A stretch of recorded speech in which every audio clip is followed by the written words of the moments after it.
Du confinement. Situation extrêmement préoccupante. 208, 605, 114 000. C'est une épidémie. L'usage du masque. Mesures de couvre-feu. Un plan massif. Déplacement autorisé. Millions de personnes. La barre des L'extension du pass sanitaire. lourds bilan environ. Bienvenue dans un pays totalitaire? Selon Carl Friedrich, on reconnaît un état totalitaire à la présence simultanée de 6 éléments. Et nous pouvons en relever certains dans la France de ces derniers mois. Tout d'abord, Friedrich parle d'une doctrine officielle à laquelle tous ceux vivant dans la société sont tenus d'adhérer. Que l'on songe à l'endoctrinement médiatique autour de la crise sanitaire et à la condamnation systématique de toute opposition à la doctrine officielle sur le sujet. Ou à l'interdiction arbitraire de médicaments pourtant efficaces et peu coûteux, au profit de remèdes produits par les grands groupes pharmaceutiques. Selon le même auteur, on trouve aussi un progrès dans le domaine technique qui différencie le régime en place des tyrannies anciennes. Or, durant la pandémie, le gouvernement a utilisé de nombreux moyens de surveillance pour assurer le respect du confinement ou des mesures d'isolation. En plus des caméras de surveillance en ville ou de drones, l'État a surveillé les contacts entre les gens par le biais de l'application Stop Covid. On peut se demander pour quelles raisons Emmanuel Macron a conclu avec Microsoft un contrat pour qu'un grand nombre des informations que l'État a sur les Français, notamment toutes les données de la carte vitale, soient stockées sur des serveurs du géant américain. La reconnaissance faciale a été utilisée notamment par la Russie et la Chine, ou des robots de surveillance pour Singapour et la Tunisie, notamment. L'utilisation de QR code permet un contrôle des passes sanitaires bien plus efficace que tout ce qu'auraient pu imaginer les tyrans de l'Antiquité. Enfin, la loi sécurité globale et les décrets contre le séparatisme d'inspiration islamique ont légalisé un fichage de tous les citoyens. En effet, l'article 2 du décret numéro 2020-1511 élargit le cadre de l'article R236-2 du Code de sécurité intérieure, permettant entre autres l'enregistrement des données personnelles suivantes: éléments d'identification, c'est-à-dire photographie ou lieu fréquenté, situation familiale, formation et compétences, activités publiques ou au sein de personnes morales, comportements et habitudes de vie, déplacements, activités sur les réseaux sociaux, pratiques sportives, pratiques et comportements religieux, facteurs familiaux, sociaux et économiques, faits dont la personne a été victime. C'est-à-dire en fait tous les aspects de nos vies. Cela est d'ailleurs consultable sur le site officiel Légifrance. Tous les liens sont dans la description de la vidéo. Avec la multiplication des moyens technologiques et l'usage des smartphones, de telles données sont à notre époque facilement accessibles pour un État qui en a le pouvoir. D'après l'article L34-1 du Code des postes et des communications, les fournisseurs internet ont l'obligation de conserver tous les historiques de connexion de leurs clients pour les fournir sur demande aux services de renseignement. D'ailleurs, des expérimentations du modèle chinois de surveillance de la population sont à laisser en France, comme à Valenciennes et à Nice. L'étude de la revue The Economist sur les démocraties a par ailleurs classé notre pays parmi les démocraties défaillantes. Nous sommes donc en présence d'un contrôle de la population sans précédent dans notre histoire, et ce, grâce à l'utilisation du numérique dans tous les aspects de la vie. Complotisme ?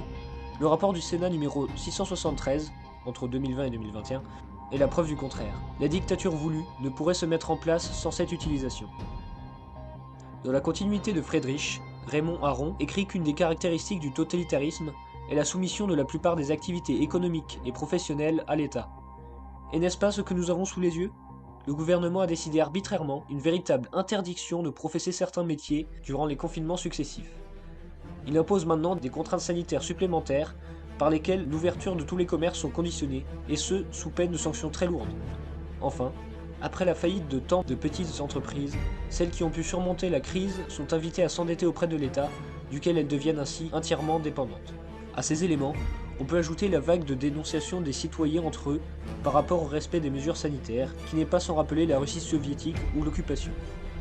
Avec les confinements successifs, la société a été atomisée en individualité, seule devant la propagande médiatique et impuissante face à l'État, monstre froid selon le mot de Nietzsche. Enfin, les totalitarismes sont tournés contre leur propre peuple, comme le rappelle Jean-François Revel. Ce que nous pouvons voir avec l'État en France qui, en avril-mai 2020, a investi 3,6 millions d'euros en gaz lacrymogène, ou a lancé un appel d'offres de 3,5 millions d'euros pour la livraison de 651 drones de surveillance. Voilà de quoi faire plaisir aux soignants, qui au même moment se plaignaient du manque de masques et de blouses. Ou les autorisations de mise sur le marché de vaccins, entre guillemets expérimentaux anti-Covid, n'ayant pas respecté les phases 2 et 3 de tests préalables, cause de mort et de pathologies graves par milliers. Certains pays d'Europe ont déjà stoppé les injections de vaccins Moderna et AstraZeneca pour ces raisons. Et bien sûr, à la suite des régimes totalitaires du siècle dernier, toutes ces mesures sont en réaction à un danger, ici un virus, et sont présentées comme une étape transitoire vers un monde meilleur, dans le cas présent de sécurité sanitaire. Tous protégés. Autre similitude du processus, un fractionnement social entre les détenteurs du pass et les autres, condamnés à une vie de plus en plus marginale. Sauf que comme l'a théorisé Hannah Arendt, le totalitarisme est une machine qui ne s'arrête jamais. Ceux qui ont pu faire des concessions au système soviétique à ses débuts, en espérant avoir la paix ensuite, en ont été pour leurs frais. La phase de transition a duré près de 80 ans. Voilà pourquoi nous sommes tous au pied du mur. L'État totalitaire qui s'est affirmé à la faveur de cette crise ne compte pas s'arrêter là. En voici la preuve. A par exemple été adoptée récemment une loi autorisant le gouvernement à prolonger le pass jusqu'en juillet 2022, si la situation sanitaire le réclame. Est en projet un amendement pour autoriser les chefs d'établissement d'enseignement du secondaire à avoir accès à la situation des élèves quant à leur vaccination contre la Covid, en violant ainsi le secret médical. Une proposition de loi pour instaurer la vaccination obligatoire en France a été examinée par le Parlement. Tout cela est parfaitement officiel, et est consultable sur les sites officiels du Sénat et de l'Assemblée nationale. Pour la vaccination elle-même, alors que 2 doses semblaient suffire, il est maintenant question de conditionner l'obtention du pass à l'injection d'une 3e dose. 3e dose. Mais on pourrait perdre son pass sanitaire, C'est non? quelque chose qu'on regarde. Où s'arrêtera-t-on?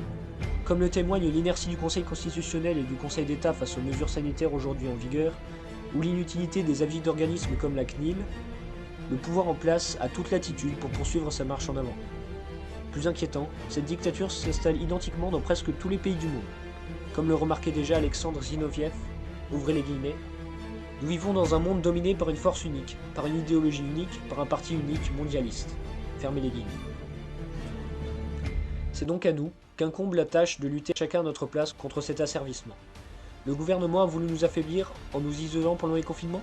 Rassemblons-nous donc, pour s'informer, pourquoi pas pour discuter avec les gens, pour montrer notre désaccord par la manifestation, voire pour des actions devant les lieux exigeant le pass. Dans la mesure du possible, évitons d'utiliser ce pass, car son usage quotidien nous y habitue, ce qui est une première étape vers l'acceptation. Soutenons tous les professionnels, les restaurateurs qui luttent courageusement contre le pass, les soignants qui refusent l'obligation vaccinale. D'un point de vue informatif, nous ne saurions trop vous recommander une fois de plus l'excellent livre de Philippe Aymar, Enquête sur un virus, sur le sujet, ou le livre de Philippe Devilliers, Le jour d'après. Nous conseillerions également la lecture des 3 livres suivants, à savoir 1984, Le meilleur des mondes et Fahrenheit 451, qui sont 3 grandes utopies décrivant assez bien le monde dans lequel nous vivons. Ne perdons pas courage. Le totalitarisme est une forme d'état contraire à la nature et donc voué à l'échec. L'histoire, maîtresse de vérité, l'a déjà montré. Nous sommes dans le camp du bien, et la victoire finale nous appartient. À nous de combattre, comme nos ancêtres avant nous, pour notre liberté et celle de nos enfants. Car l'histoire jugera durement ceux qui n'auront pas voulu résister. Chaque effort compte, restons forts. Ce n'est pas le nombre qui triomphe et qui combat, c'est le courage, nous dit Juan de Mariana. Vive la France!